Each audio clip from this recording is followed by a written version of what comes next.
शासनाची चूक आहे हं? त्यांनी काढणं गेलं कसं बोंबला फिरते का कावळगाव. बरं, दारू पिऊन माणसाचं जीवन बर्बाद होते तरी माणूस दारू का पिते? आता आपल्याला दारूचं माहितीच नाही तर काय सांगावं. आपण पिल्या बी नाही बघल्या बी नाही. पण दुसरे लोक पिवले ती. दुसरे पिऊन लोळ आले त्याला मी काय करू. दोस्तानं काय म्हणते एकदा गेल्यानं काय होते मला की नाही एकदा गेल्यानं काय होईना पण तेच होते घरचं कवदारू एकच जाते पहिले मग त्याला येळेवर झाकलं तर घर पडत नाही नाहीतर दुसरा जाते मोठी जाते तुळे जाते घर निपात होते तसं दारूचं व्यसन आहे. क्या बात है सर, क्या बात, ये बात है. आम्ही आता एवढं वर्ष झालं आम्ही दारूला हात लावलो नाही कारण आम्हाला आमच्या वडिलाचे संस्कार होते.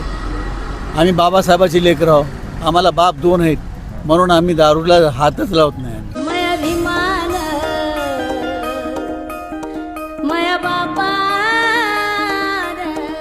ऐकणं करा ते काही आपलं अत्यावश्यक नाही आपल्या काही शरीरासाठी पोषक नाही काय बी नाही हानिकारक आहे आणि एकतर प्रॉपर्टी बर्बाद होती.